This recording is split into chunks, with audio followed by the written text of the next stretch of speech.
Hello to all my dear students, my name is Sumit Rana. बच्चों, आप सभी का बहुत बहुत स्वागत है आपके अपने इस YouTube channel SR Bihar BSc classes में। जैसे कि आप सभी लोग जान रहे हैं और समझ रहे हैं कि हम लोग यहाँ पर 4th सेमेस्टर की जियोलॉजी की क्लास लेकर के चल रहे हैं, जिसमें पहली दूसरी यूनिट हमारी कंप्लीट हो चुकी है। डेफिनेटली हमारी 3rd यूनिट ही हमारी चल रही है, जहाँ पर हम लोग प्लाज्मा मेम्ब्रेन के बारे में डिस्कस कर रहे थे। इसके साथ साथ सेल के अंदर जितने भी कंपोनेंट्स आपके आते हैं, लाइक सेल ऑर्गेनेल्स की अगर हम लोग बात करें तो उस पर भी हम चर्चा करेंगे। तो आज का जो हमारा सबसे पहला तो सेल ऑर्गेनल आप कह सकते हैं, या आप यूं कहें कि एक न्यूक्लियस के चारों तरफ, एक ट्रू न्यूक्लियस के चारों तरफ जो आउटर न्यूक्लियर मेम्ब्रेन होता है, उससे कुछ आउट ग्रोथ बाहर की तरफ निकलती है, जो कि पूरे सेल में एक नेट के फॉर्म में फैली रहती है, जिससे सेल के अंदर कुछ कंपार्टमेंट बन जाते हैं। जी हाँ, और उन कंपार्टमेंट्स जो बनते हैं उनको बनाने वाला कौन होता है, तो उसका नाम है एंडोप्लाज्मिक रेटिकुलम। बहुत बहुत इंपॉर्टेंट ये आपका टॉपिक आज का होने वाला है। तो एंडोप्लाज्मिक रेटिकुलम क्या होता है, इसको बच्चों शॉर्ट में हम लोग ER कहते हैं, और हिंदी की अगर हम लोग बात करें तो इसको हिंदी में कहते हैं अंतः प्रदब्बई जालिका। ठीक है, अंतः प्रदब्बई जालिका। तो अंतः प्रदब्बई जालिका या एंडोप्लाज्मिक रेटिकुलम, या शॉर्ट में हम इसको ER कहते हैं, इसके बारे में आज हम कंप्लीट फॉर्म में वन शॉर्ट वीडियो लेक्चर में समझेंगे। ठीक है, तो सभी लोग क्लास स्टार्ट करने से पहले क्लास को लाइक कर लीजिए, और भैया 1 मिनट लगेगा, बस फटाफट इसको शेयर वाले बटन पे क्लिक करके अपने दोस्तों तक भेज दो, या आप लोग किसी एक भी फ्रेंड सर्कल वाला ग्रुप आपका बना है वहां शेयर कर दो। जैसे आप तो अपना लाभ ले रहे हो भाई, आपके दोस्तों को भी फायदा हो सके, है ना। नहीं दोस्तों को भेज पा रहे हो तो अपनी चुन्नू मुन्नू को ही भेज दो, तो वो भी पढ़ लेगा साथ में या पढ़ लेगी साथ में। चलो भाई बढ़ते हैं आगे, और चैनल सब्सक्राइब करके बेल आइकन दबा लेना, जैसे जो भी वीडियो लेक्चर यहाँ पर पड़ेगा उसका नोटिफिकेशन सबसे पहले आप तक पहुंचेगा। और यहाँ पर जो हिंदी प्रेमी है या हिंदी में जिनको एग्जाम देना है या हिंदी मीडियम से है, उनके लिए यहाँ पर क्लास में हिंदी इंग्लिश मिक्स में लेकर के आ रहा हूँ। लेकिन जितने भी साथी हमारे ऐसे जो इंग्लिश में अपना एग्जाम देना चाहते हैं, तो उनके लिए यहाँ पर इंग्लिश का ही ये जो हिंदी और इंग्लिश मिक्स वाला कन्वर्जन है, ये आपको यहाँ पर मिल जाएगा इंग्लिश में पूरा। ठीक है, समझें आप लोग बिल्कुल जैसा मैं पढ़ा रहा हूँ उससे, क्योंकि हम सभी हिंदी बोलते हैं घर में, मम्मी पापा से अंग्रेजी नहीं बोलते होंगे, बोलते भी हैं कुछ छात्र छात्राएं, तो भैया वो भी कहीं ना कहीं पर हिंदी यूज करते होंगे। ऐसा नहीं कि वो इंग्लिश ही पूरा निकालते हैं, फॉरेन हमारा देश नहीं है ना, तो हम लोग कोई ऐसा नहीं कि विदेश में जाकर के रहने, तो एक अलग मैटर है। लेकिन कम्युनिकेशन हम लोग अपनी भाषा में ही करते हैं। आपका लैंग्वेज अलग हो सकता है ना, आप तमिल बोल सकते हैं, मतलब तेलुगु बोल सकते हो, तमिल के हैं, तमिलनाडु के हैं, वहाँ का अपना बांग्ला के हैं, केरल के हैं, अलग अलग अपना भाषा हो सकता है, लेकिन हम समझ हिंदी में ही पाते हैं। तो हिंदी और इंग्लिश में दोनों लेकर के चल रहा हूँ, तो इससे दिक्कत नहीं होता है। और इस तरीके का कंटेंट आप लोग ही कहते हैं कि पूरे यूट्यूब जगत में नहीं मिलता है, तो अगर ये मिल रहा है तो उसका थोड़ा सा आप लोग सपोर्ट करें, हमारा सपोर्ट करें, टीम का सपोर्ट करें, शेयर जरूर करें क्लास को। चलिए स्टार्ट करते हैं बच्चों, ज्यादा टाइम नहीं लेंगे आपका। एंडोप्लाज्मिक रेटिकुलम क्या है, तो इसको पढ़ने से पहले कुछ इसका हिस्ट्री देखते हैं। लिखा हुआ है कि एंडोप्लाज्मिक रेटिकुलम की खोज सबसे पहले पोर्टर ने, एक वैज्ञानिक था पोर्टर, और इन्होंने 1945, तो एंडोप्लाज्मिक रेटिकुलम की खोज किसने करी, पोर्टर साहब ने करी। कब करी, 1945 में की थी। तथा इलेक्ट्रॉन माइक्रोस्कोप के स्टडी करने के बाद, है ना, इलेक्ट्रॉन माइक्रोस्कोप में जब इसको स्टडी किया गया, तो उसके बाद में यह पता चला कि यूकैरियोटिक कोशिकाओं के अंदर, है ना, यूकैरियोटिक कोशिकाओं के अंदर plate comma tube like small valve आपस में अटैच एक नेट लाइक, एक जाल नुमा संरचना, है ना, स्ट्रक्चर डिस्ट्रीब्यूट रहता है। डिस्ट्रीब्यूट मतलब बिखरा हुआ रहता है, जिसे ही एंडोप्लाज्मिक रेटिकुलम कहते हैं। यानी कि एंडोप्लाज्मिक रेटिकुलम को हमने कंप्लीट फॉर्म में बहुत अच्छे से तब जाना जब हमने इलेक्ट्रॉन माइक्रोस्कोप के अंदर इसको स्टडी किया, बराबर ना। अभी सेकंड पॉइंट देखिए क्या कहता है कि एंडोप्लाज्मिक रेटिकुलम, जहां पर ER लिखा है उसका मतलब क्या है, एंडोप्लाज्मिक रेटिकुलम शॉर्ट में लिख सकते हैं, मुख्य रूप से यूकैरियोटिक सेल में ही पाई जाती है। अब जाहिर सी बात है प्रोकैरियोटिक सेल में क्यों नहीं होगा, तो भैया प्रोकैरियोटिक सेल में न्यूक्लियस एब्सेंट होता है। जब न्यूक्लियस ही नहीं होगा, और मैंने बताया इसका अराइज कहां से होता है, ये कहां से अराइज होती है, तो न्यूक्लियर मेम्ब्रेन, जो आउटर न्यूक्लियर मेम्ब्रेन होता है वहां से इसका ओरिजिन होता है ना। आउटर न्यूक्लियर मेम्ब्रेन ही क्या करती है, एंडोप्लाज्मिक रेटिकुलम में चेंज होती है। तो मुख्य रूप से यूकैरियोटिक सेल में मिलेगा, प्रोकैरियोट्स में न्यूक्लियस ही नहीं है तो ये भी मिलेगी भी नहीं। तो मुख्य रूप से यूकैरियोटिक सेल में पाई जाती है, तथा या प्रोकैरियोटिक सेल में एब्सेंट होती है। अगर आप मेमल्स की आरबीसी की बात करें, अब कुछ खास बात और है, ये और कहां एब्सेंट होती है, केवल प्रोकैरियोटिक सेल में एब्सेंट होगी, या इसके अलावा भी कुछ और कोशिकाओं में एब्सेंट हो सकती है। तो बेटा ये इंपॉर्टेंट पॉइंट रहेगा, इसको थोड़ा सा आप लोग हाईलाइट कर लेना, है ना, मैं हाईलाइट करे दे रहा हूं, इस पोर्शन को थोड़ा सा आप लोग हाईलाइट कर लेना, जो कि आपको याद रखना है आपके एग्जाम के पॉइंट ऑफ व्यू से, वो भी ऑब्जेक्टिव पॉइंट, राइट। तो यहां पर देखिए लिखा हुआ है मैमल्स की जो आरबीसी है, यानी कि हम लोगों की जो आरबीसी है ना, रेड ब्लड सेल, ठीक है, और ओवा की बात करें या एग की या ओवेलिस की बात करें, है ना, ओवेलिस भी बोलते हो, एग भी बोलते हो, ओवा भी बोलते हो, ओवम भी कहते हैं, है ना, इनकी बात करें तो इनमें वह, यहां पर थोड़ा सा मिसप्रिंट हुआ, इसको ठीक कर लीजिएगा बेटा, वह एम्ब्रियोनल सेल, किसमें बेटा, एम्ब्रियोनल सेल, यानी कि जो एम्ब्रियो की कोशिका होती उनमें एब्सेंट होती है। तो यहां पर बच्चों देखिए मैंने क्या बताया कि प्रोकैरियोटिक सेल में तो एब्सेंट होता ही एंडोप्लाज्मिक रेटिकुलम, लेकिन इसके साथ साथ ये बेटा आरबीसी में, है ना, मैमल्स की आरबीसी में ओवा, एग, ओवेलिस या एम्ब्रियोनल सेल में क्या रहता है बेटा, एब्सेंट रहता है, ठीक है। दूसरा खास पॉइंट देखिए यहां पर लिखा हुआ है, यह एक प्रकार का टिब्यूल्स का जाल होता है ना, एंडोप्लाज्मिक रेटिकुलम क्या है, ये एक प्रकार की टिब्यूल का जाल होता है जो कोशिकाओं में न्यूक्लियर मेम्ब्रेन से लेकर के सेल मेम्ब्रेन तक फैला रहता है, ठीक है, न्यूक्लियर मेम्ब्रेन से लेकर के सेल मेम्ब्रेन तक फैला रहता है। जैसे कि बच्चों यहां पर अगर आप देखें तो ये हमारी एक कोशिका है ना, एक सेल है, और इस सेल के अंदर एक सेंटर पोर्शन में न्यूक्लियस प्रेजेंट होगा, और इस न्यूक्लियस के चारों ओर इस तरीके से बेटा, है ना, इस न्यूक्लियस के चारों ओर लाइक दिस, ये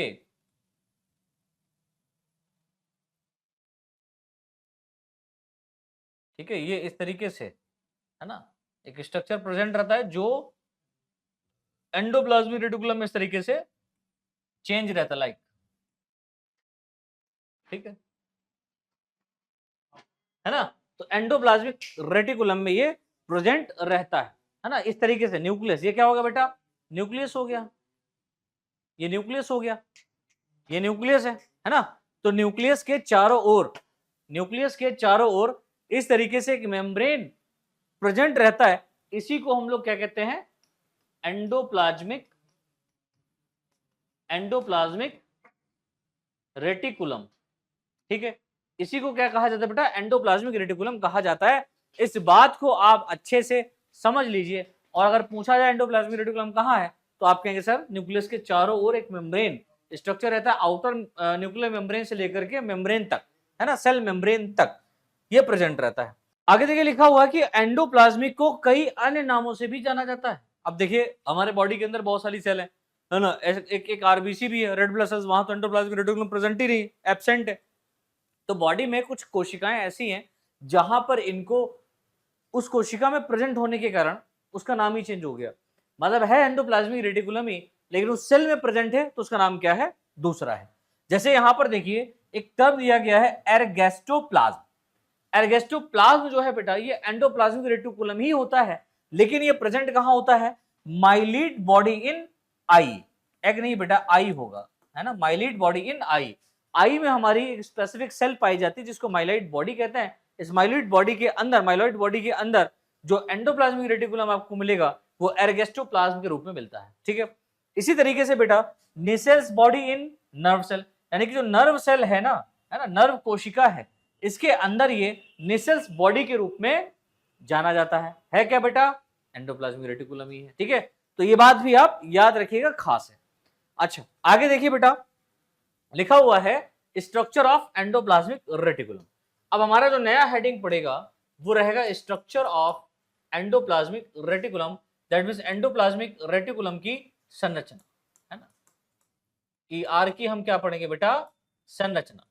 अब ईआर की संरचना हम जब पढ़ें तो उसमें आपको बता दें कि एंडोप्लाज्मिक रेटिकुलम मुख्यतः 3 कंपोनेंट से मिलकर के बना होता है, यानी कि ये जो एंडोप्लाज्मिक रेटिकुलम है ईआर है, इसमें 3 कंपोनेंट मुख्य रूप से प्रेजेंट होते हैं। कितने कंपोनेंट प्रेजेंट होते हैं बेटा, 3 कंपोनेंट प्रेजेंट होते हैं। पहला देखिए कौन सा लिखा है, पहला है सिस्टर्नी, और यही बच्चों आपको 3 कंपोनेंट गोल्जी बॉडी में भी देखने को मिलेंगे। तो यहां पर पहला हमारा है सिस्टर्नी, दूसरा है वेसिकल, और तीसरा है ट्यूब्यूल्स, यानी कि 3 यहां पर क्या है, पोर्शन मिल रहे हैं, कंपोनेंट मिल रहे हैं, जो आपस में मिलकर के क्या कर रहा है, एंडोप्लाज्मिक रेटिकुलम का फॉर्मेशन या एंडोप्लाज्मिक रेटिकुलम बनाता है, ठीक है।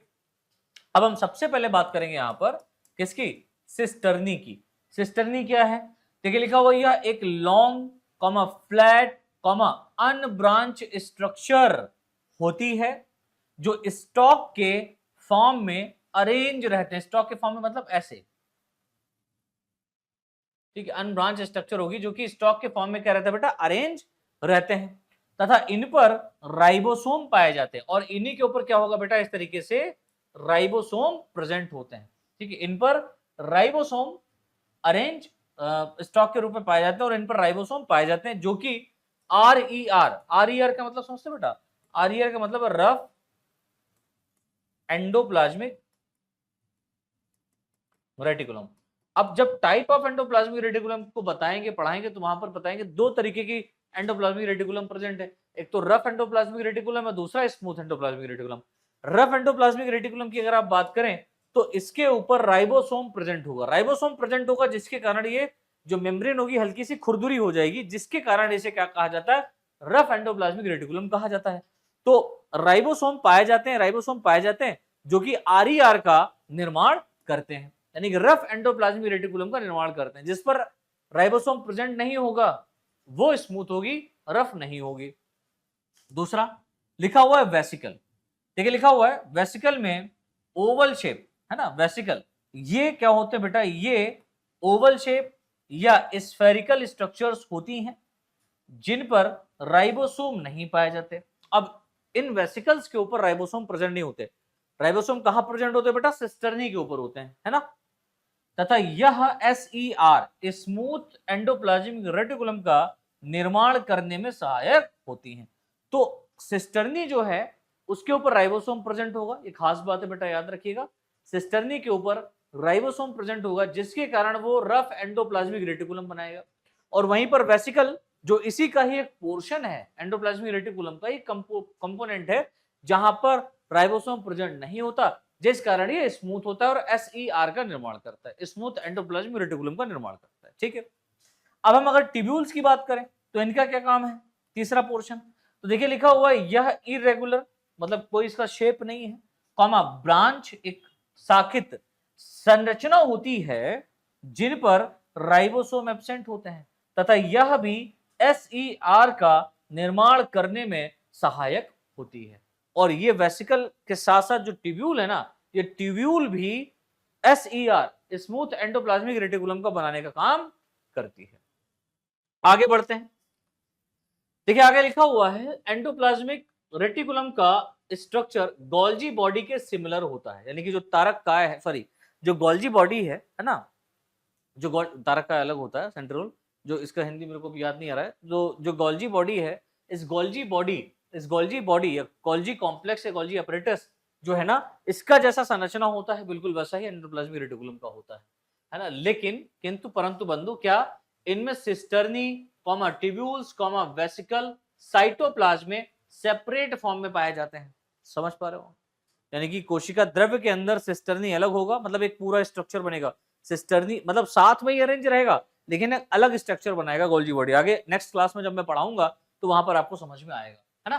तो सिस्टर्नी, ट्यूब्यूल्स, है ना, वेसिकल्स, ये साइटोप्लाज्म में अलग होता है, एंडोप्लाज्मिक रेटिकुलम में ऐसा नहीं है, वो एक ही उसमें मेम्ब्रेन में प्रेजेंट है।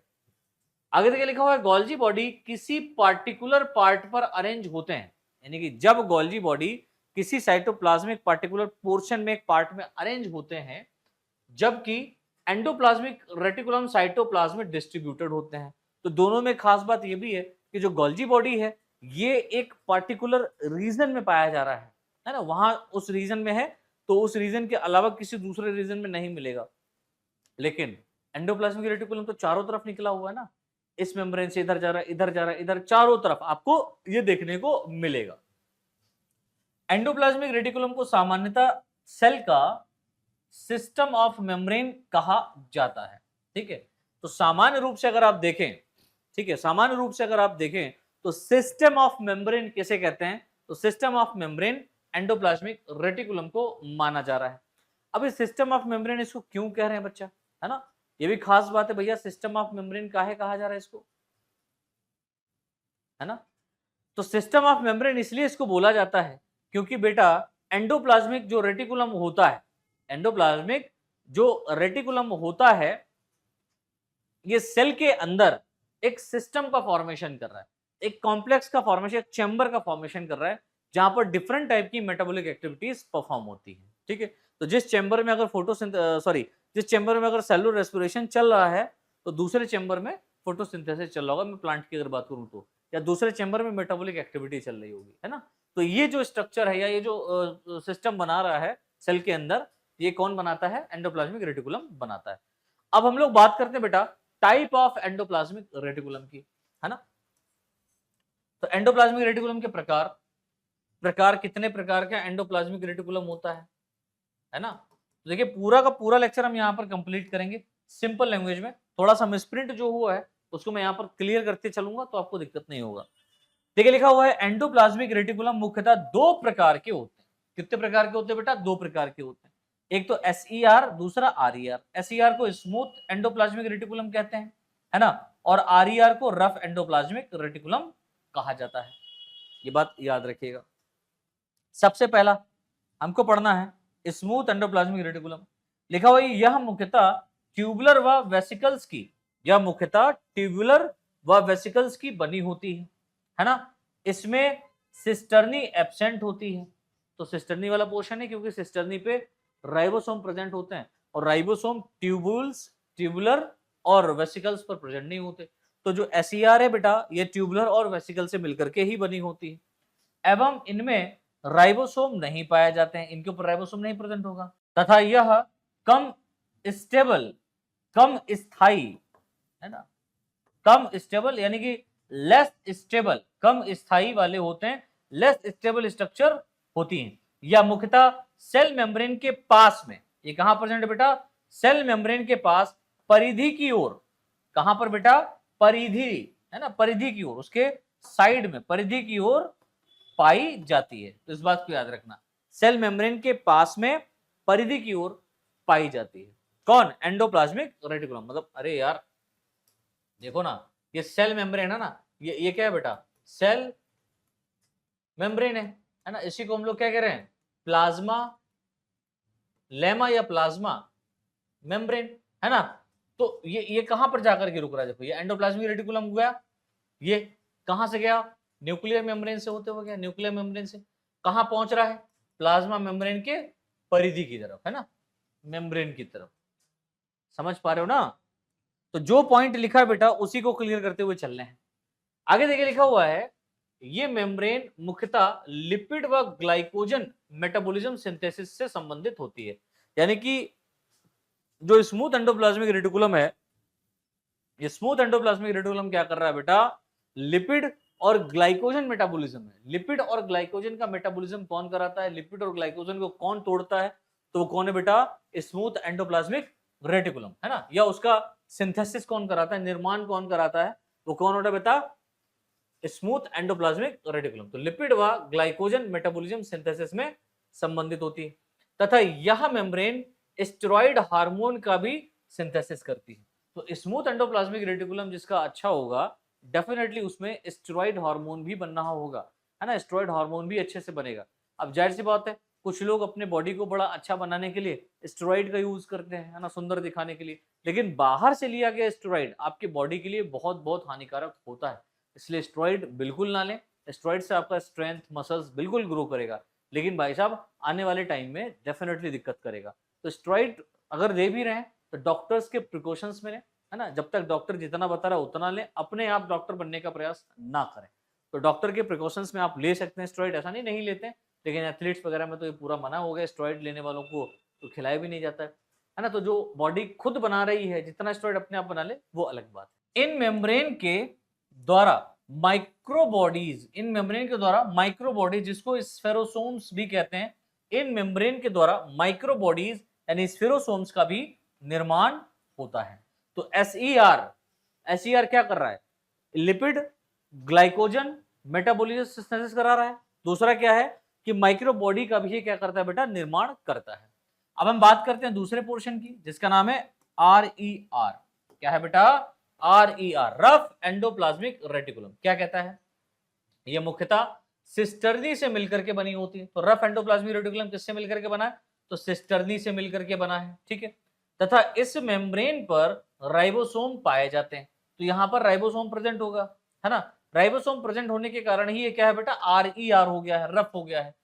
RER पर दो प्रकार के ग्लाइकोप्रोटीन, क्या मैंने बोला बेटा, ग्लाइकोप्रोटीन, यानी कि यहां पर प्रोटीन भी है लिपिड भी है, ग्लाइकोलिपिड या ग्लाइकोप्रोटीन मतलब लिपिड है प्रोटीन के फॉर्म में, है ना। तो ग्लाइकोप्रोटीन राइबोफोरिन 1 व राइबोफोरिन 2 के द्वारा लिंक रहते हैं। तो ग्लाइकोप्रोटीन यहां पर लिंक्ड है, कहां पर, RER में, रफ एंडोप्लाज्मिक रेटिकुलम के अंदर। तो रफ एंडोप्लाज्मिक रेटिकुलम में जो ग्लाइकोप्रोटीन है वो राइबोफोरिन 1 और राइबोफोरिन 2 के द्वारा क्या रहता है बेटा, लिंक रहता है, इनके द्वारा जुड़ा रहता है, बाइंड रहता है। आगे देखिए लिखा हुआ है RER न्यूक्लियर मेम्ब्रेन के साथ कंटिन्यूअस रहती है, यानी कि जो न्यूक्लियर मेम्ब्रेन है, रफ एंडोप्लाज्मिक रेटिकुलम ही न्यूक्लियर मेम्ब्रेन के साथ में आगे की तरफ कंटिन्यू होगा, आगे की तरफ जाएगा प्लाज्मा मेम्ब्रेन तक, ठीक है, अरेंज रहती है। अर्थात RER न्यूक्लियर मेम्ब्रेन के पास अरेंज रहती है, अर्थात RER जो है वो न्यूक्लियर मेम्ब्रेन के पास में स्थित होती है। हम ये कहेंगे कि न्यूक्लियर मेम्ब्रेन के पास में स्थित है कौन, रफ एंडोप्लाज्मिक रेटिकुलम। आगे देखिए लिखा हुआ है rough endoplasmic reticulum more stable structure होते हैं, ये बहुत ज्यादा स्टेबल स्ट्रक्चर होते हैं। इनका मेन फंक्शन प्रोटीन सिंथेसिस कराना होता है। अब मेन फंक्शन क्या है बेटा, प्रोटीन सिंथेसिस करना। अब प्रोटीन सिंथेसिस क्यों करा रहा है, क्योंकि यहां पर बेटा प्रेजेंट होता है राइबोसोम, और राइबोसोम क्या करते हैं बच्चा, राइबोसोम क्या करते हैं, प्रोटीन फॉर्मेशन कराते हैं। राइबोसोम क्या करते हैं, प्रोटीन फॉर्मेशन करवाते हैं। तो प्रोटीन फॉर्मेशन कराने में किसका रोल होता है, किसका कौन सहायता करता है, तो राइबोसोम करता है। राइबोसोम प्रेजेंट कहां है, तो रफ एंडोप्लाज्मिक रेटिकुलम। अच्छा, कुछ फ्री राइबोसोम्स भी होते हैं, साइटोप्लाज्म में रहते हैं। यहां पर अधिकतर क्या है, राइबोसोम रफ एंडोप्लाज्मिक रेटिकुलम के ऊपर ही प्रेजेंट है। जब रफ एंडोप्लाज्मिक रेटिकुलम के ऊपर राइबोसोम प्रेजेंट और राइबोसोम का काम है प्रोटीन सिंथेसिस कराना, तो RER क्या कराएगा, मुख्य रूप से प्रोटीन का फॉर्मेशन कराने का काम करेगा। आगे देखिए लिखा हुआ है फंक्शन ऑफ एंडोप्लाज्मिक रेटिकुलम। अब अगर हम लोग यहां पर फंक्शन की बात करें, किसकी बात करें बेटा, फंक्शन की बात करें, रफ एंडोप्लाज्मिक रेटिकुलम के फंक्शन क्या है, सॉरी या एंडोप्लाज्मिक रेटिकुलम का क्या फंक्शन है, एंडोप्लाज्मिक रेटिकुलम का फंक्शन क्या है ना। तो देखिए लिखा हुआ है एंडोप्लाज्मिक रेटिकुलम के द्वारा सेल के अंदर न्यूक्लियस कामा मेम्ब्रेन से लेकर के सेल मेम्ब्रेन तक, एंडोप्लाज्मिक रेटिकुलम के द्वारा सेल के अंदर, एंडोप्लाज्मिक रेटिकुलम के द्वारा सेल के अंदर न्यूक्लियर मेम्ब्रेन से लेकर के, न्यूक्लियर मेम्ब्रेन से लेकर के, न्यूक्लियर मेम्ब्रेन से लेकर के सेल मेम्ब्रेन तक सब्सटेंस का आदान प्रदान करना होता है, ठीक है, सब्सटेंस का आदान प्रदान करना होता है। यानी कि न्यूक्लियर मेम्ब्रेन से लेकर के, जैसे मान लो ये हमारा सेल है, यहां पर ये न्यूक्लियस है, तो ये क्या है बेटा, ये न्यूक्लियर मेम्ब्रेन है, और ये क्या है, सेल मेम्ब्रेन है। एंडोप्लाज्मिक रेटिकुलम ऐसे पाया जा रहा है। तो न्यूक्लियर मेम्ब्रेन से लेकर के सेल मेम्ब्रेन तक कोई भी मान लो सब्सटेंस है, उसको भेजना और लाना रहता है। ये क्या होता है, सब्सटेंस का आदान प्रदान हो रहा है। दूसरा, एंडोप्लाज्मिक रेटिकुलम सेल के साइटोप्लाज्म का स्केलेटन होता है। यानी कि ये जो प्रेजेंट है ना एंडोप्लाज्मिक रेटिकुलम, ये एंडोप्लाज्मिक रेटिकुलम प्रेजेंट होने के कारण क्या होता है बेटा, जो साइटोप्लाज्म है उसके अंदर एक स्केलेटन का फॉर्मेशन हो रहा है। एक ऐसा दिखाई पड़ेगा कि सेल के अंदर कंकाल पाया जा रहा है, जिसकी वजह से सेल का क्या आता है बेटा, शेप आता है। आगे देखिए लिखा हुआ है एंडोप्लाज्मिक रेटिकुलम साइटोप्लाज्म में सरफेस एरिया को इंक्रीज करती है। तो साइटोप्लाज्म के अंदर क्या कर रहा है, उसकी सरफेस एरिया को बढ़ाने का काम करती है, जिससे मेटाबॉलिक एक्टिविटीज होने में सहायता मिलती है। अब मेटाबॉलिक एक्टिविटीज क्या हो रहा है, हम जो भी खाते हैं उसका लास्ट प्रोडक्ट ग्लूकोज होता है, और ग्लूकोज को ब्रेक डाउन किया जाता है सेल के अंदर, साइटोप्लाज्म के अंदर। तो ग्लूकोज का सूत्र क्या होता है, C6H12O6।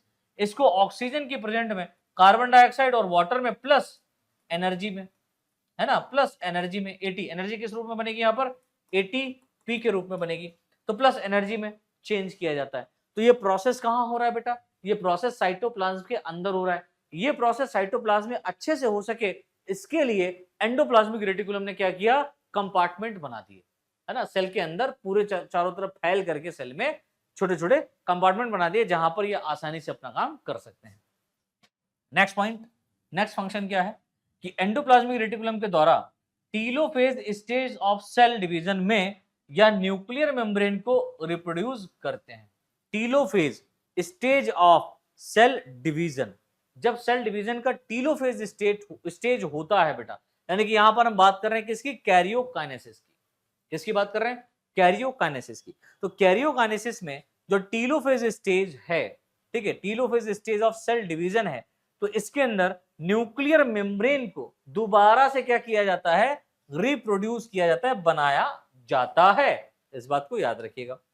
नेक्स्ट पॉइंट देखिए, लिखा हुआ है SER, स्मूथ एंडोप्लाज्मिक रेटिकुलम के द्वारा। भाई एंडोप्लाज्मिक रेटिकुलम की ही बात कर रहे हैं, तो स्मूथ एंडोप्लाज्मिक रेटिकुलम के द्वारा डिटॉक्सिफिकेशन की क्रिया होती है। मतलब डिटॉक्सिफिकेशन का मतलब समझते हो बच्चों, डिटॉक्सिफिकेशन कहने का मतलब होता है कि जो टॉक्सिक सब्सटेंस होता है उसको नॉन टॉक्सिक सब्सटेंस में क्या किया जाता है बेटा, चेंज किया जाता है। अब ये नॉन टॉक्सिक सब्सटेंस में चेंज करने के लिए यहां पर एक एंजाइम काम करेगा जिसका नाम है साइटोक्रोम P450, साइटोक्रोम P450। ये आकर के क्या करेगा, डिटॉक्सिफिकेशन के प्रोसेस को कराएगा। ठीक है, तो लिखा हुआ जिसमें टॉक्सिक सब्सटेंस को साइटोक्रोम P450 एंजाइम की सहायता से नॉन टॉक्सिक सब्सटेंस में चेंज किया जाता है। तो ये बात याद रखने वाला पॉइंट है, तो उसको याद रखिएगा। आगे देखिए, लिखा हुआ है toxic substance, non toxic substance और साइटोक्रोम P से, अरे मतलब ये रिएक्शन यहां पर लिखा है, मान लो टॉक्सिक सब्सटेंस है ना, इसको नॉन टॉक्सिक सब्सटेंस में चेंज किया गया with the help of cytochrome P450। ये कौन है बेटा, साइटोक्रोम P450 है। ठीक है, तो ये बात याद रखना, राइट। आगे बढ़ते हैं और नेक्स्ट पॉइंट देखते हैं। लिखा हुआ है स्केलेटन मसल्स में पाए जाने वाले एंडोप्लाज्मिक रेटिकुलम। जो स्केलेटन मसल्स कौन सी होती है, जो ऐसी मसल्स जो हमारे बॉडी के स्केलेटन से ज्वाइंट रहती हैं, जुड़ी रहती हैं, उनके पास रहती हैं, उनको क्या कहते हैं बेटा, स्केलेटन मसल कहते हैं। तो स्केलेटन मसल्स में पाए जाने वाले जो एंडोप्लाज्मिक रेटिकुलम होते हैं इनको सार्कोप्लाज्मिक रेटिकुलम कहते हैं। पहली बात, जो कैल्शियम आयन को स्टोर करता है। अब सार्कोप्लाज्मिक रेटिकुलम क्या कर रहे हैं बेटा, कैल्शियम आयन को स्टोर करने का काम कर रहा है। क्यों, क्योंकि ये स्केलेटन मसल के पास में प्रेजेंट है या स्केलेटन मसल्स में पाया जा रहे हैं। ठीक है, इसमें मसल कॉन्ट्रैक्शन में सहायता करते हैं। अब ये जो होता ना, ये जो मसल्स कॉन्ट्रैक्शन हो रहा है, जैसे आप बाइसेप अपना ऐसे निकाल के दिखाते हो, ट्राइसेप निकाल के दिखाते हो, मेरी तो है ही नहीं, आप लोग की है ना, चेस्ट वेस्ट दिखाते हो अपना बढ़िया करके, तो वो सब जो मसल, वो सब जो है ना आप दिखा पाए, उसके कॉन्ट्रैक्शन में, उसके कॉन्ट्रैक्शंस में कौन सहायता कर रहा है, ये सार्कोप्लाज्मिक रेटिकुलम कर रहा है। क्योंकि सार्कोप्लाज्मिक रेटिकुलम मुख्य रूप से कैल्शियम को स्टोर करता है ना, और जिनके अंदर कमी आती कैल्शियम की तो उन्हें बड़ा दिक्कत होती है, उनकी हड्डियों में बड़ा दर्द होता है और धीरे धीरे मतलब जो हड्डियां है ना उनसे रिलेटेड जितने भी रोग हैं वो होना शुरू हो जाते हैं फिलहाल। अच्छा नेक्स्ट पॉइंट देखिए, SER के द्वारा, अच्छा राइबोसोम यहां पर मिसप्रिंट हुआ बेटा, राइबोसोम जो है, अब ये भी अच्छी बात है, हो गया तो आपको बता दे रहा हूं। राइबोसोम का जो फॉर्मेशन होता है, जैसे आप सेल है, सेल के अंदर न्यूक्लियस, न्यूक्लियस के अंदर एक और संरचना पाई जाती है जिसको आप लोग कहते हैं क्या बेटा, न्यूक्लियोलस। क्या कहते हैं, न्यूक्लियोलस। तो न्यूक्लियोलस क्या है, केंद्रिका, केंद्रिका के द्वारा क्या होता है बेटा, राइबोसोम का फॉर्मेशन होता है। लेकिन स्मूथ एंडोप्लाज्मिक रेटिकुलम की बात करें तो स्मूथ एंडोप्लाज्मिक रेटिकुलम के द्वारा स्फेरोसोम्स का, किसका, स्फेरोसोम्स का निर्माण होता है। तो स्फेरोसोम्स का जो फॉर्मेशन होता है वो स्मूथ एंडोप्लाज्मिक रेटिकुलम के द्वारा होता है, इस बात को याद रखिएगा। आगे देखिए, लिखा हुआ है RER के द्वारा प्रोटीन सिंथेसिस की एक्टिविटी होती है। भाई रफ एंडोप्लाज्मिक रेटिकुलम है तो इसके द्वारा प्रोटीन सिंथेसिस की एक्टिविटी कराई जाती है डेफिनेटली। आगे देखिए, लिखा हुआ है smooth endoplasmic reticulum, smooth endoplasmic reticulum के द्वारा, स्मूथ एंडोप्लाज्मिक रेटिकुलम के द्वारा लिपिड, इसका लिपिड व ग्लाइकोजन, लिपिड व ग्लाइकोजन सिंथेसिस व, है ना, लिपिड व ग्लाइकोजन सिंथेसिस व स्टेरॉइड सिंथेसिस किया जाता है। मतलब स्टेरॉइड का सिंथेसिस कौन कर रहा है, मैंने पहले ही बताया, स्मूथ एंडोप्लाज्मिक रेटिकुलम।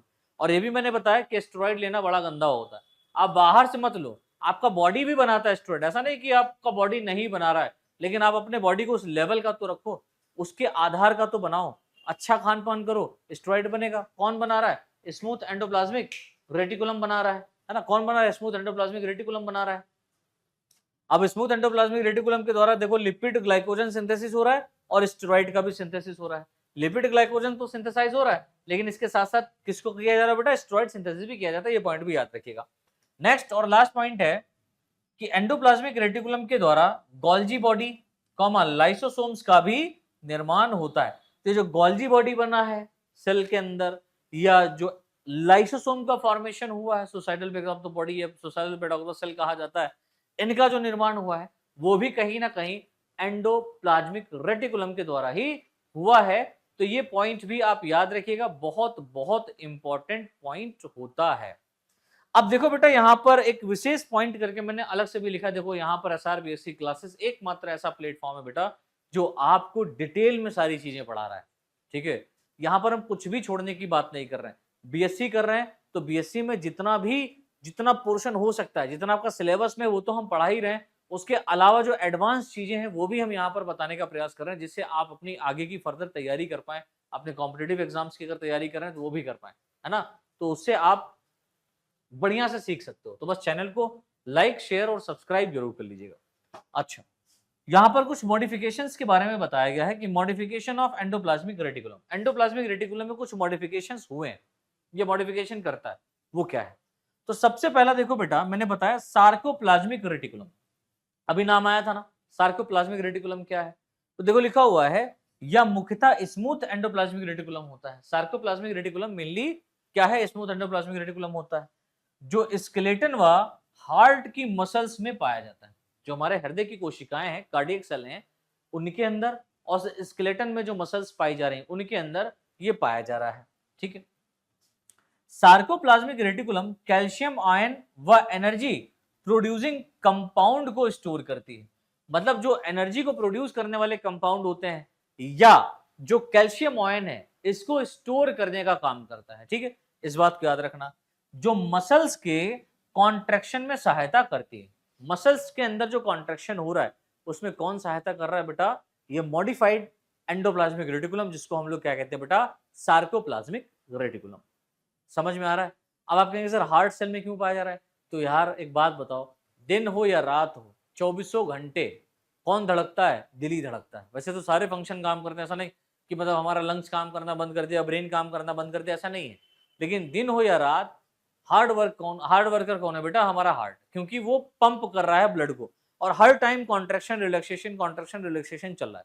तो कॉन्ट्रैक्शन और रिलैक्सेशन बरकरार है हमारा स्मूथ एंडोप्लाज्मिक रेटिकुलम के कारण। क्यों, क्योंकि ये वहां पर सार्कोप्लाज्मिक रेटिकुलम के रूप में मिल रहा है, जो कैल्शियम आयन को मसल्स में, है ना, स्केलेटल मसल्स में, और एनर्जी को हार्ट की मसल्स में, हार्ट की सेल्स में या मसल्स में स्टोर करने का काम कर रहा है, ठीक है, जिससे एनर्जी मिलती रहती है 24 घंटे। तो ये बात याद रखना। समझ में आया ना। चलो नेक्स्ट देखो बेटा, मैंने एक और बताया, एर्गेस्टोप्लाज्म।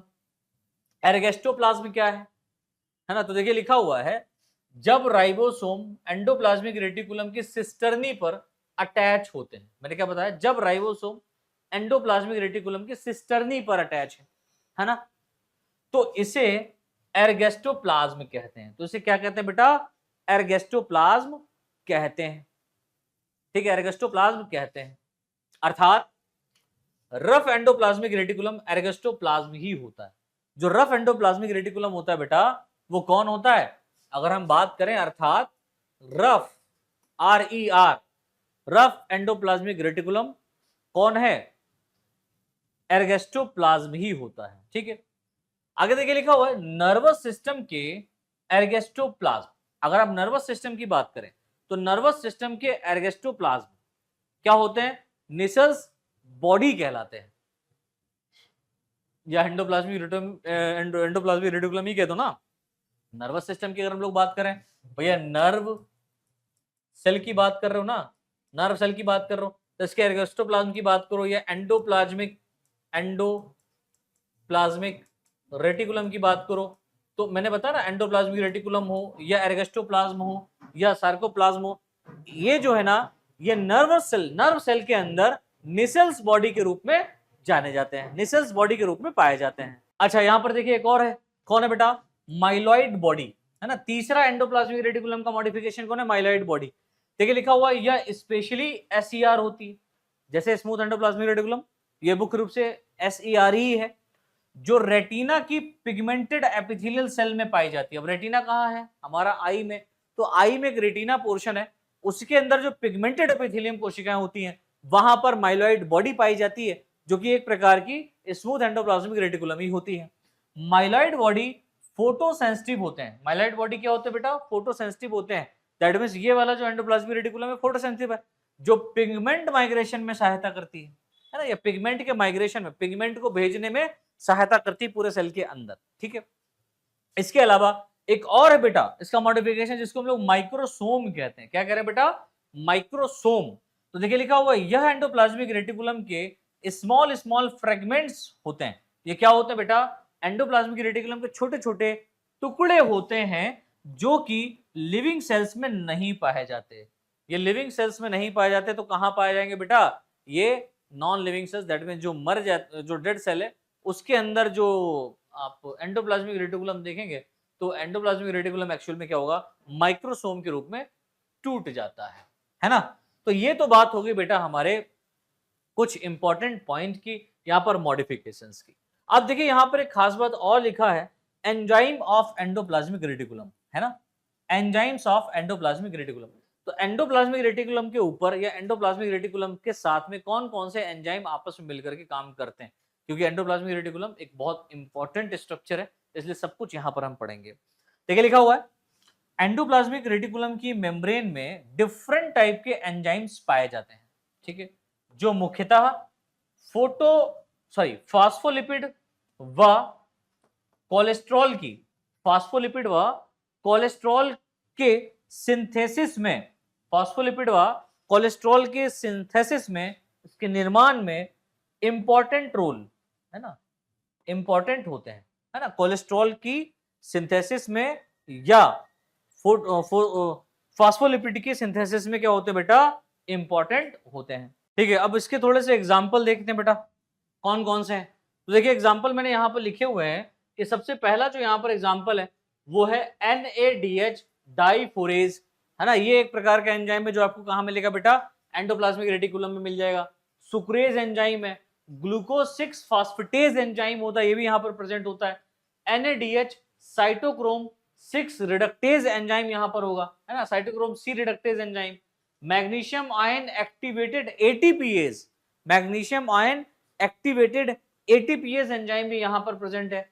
Nucleotide diphosphate, nucleotide diphosphatase enzyme, as term जहां पर भी है उसका मतलब है एंजाइम की बात हो रही है ना। एस्कॉर्बिक एसिड सिंथेज एंजाइम, और अभी अभी मैंने बताया था साइटोक्रोम P450 एंजाइम, जिसका मेन फंक्शन क्या मैंने बताया था बेटा? डिटॉक्सिफिकेशन कराना। और डिटॉक्सिफिकेशन कौन कराना बेटा? SER, स्मूथ एंडोप्लाज्मिक रेटिकुलम के द्वारा हो रहा है। ठीक है, तो इस तरीके से बेटा आज की हमने क्लास में कंप्लीट एंडोप्लाज्मिक रेटिकुलम, जो कि हमारा अंतःप्रदब्बयी जालिका के रूप में प्रेजेंट है, उसके बारे में पढ़ लिया, समझ लिया, जान लिया। ठीक है, आगे की क्लास में हम लोग नेक्स्ट जो हमारा सेल ऑर्गेनल रहेगा, कोई भी है, चाहे वो गोल्जी बॉडी हो, एंडोप्लाज्मिक रेटिकुलम हमारा हो गया है, लाइसोसोम हो, पैराक्सीसोम हो, या माइटोकॉन्ड्रिया हो, कोई भी हो, किसी एक ऑर्गेनल के बारे में हम लोग आगे डिस्कस करेंगे। तो आज के लिए इतना ही बच्चों, मिलते हैं नेक्स्ट क्लास में। तब तक के लिए आप सभी लोग चैनल को सब्सक्राइब करके बेल आइकन जरूर दबा लीजिएगा और अपने साथियों के साथ में इसको जरूर शेयर कीजिएगा। तो आज के लिए इतना ही, बहुत बहुत धन्यवाद।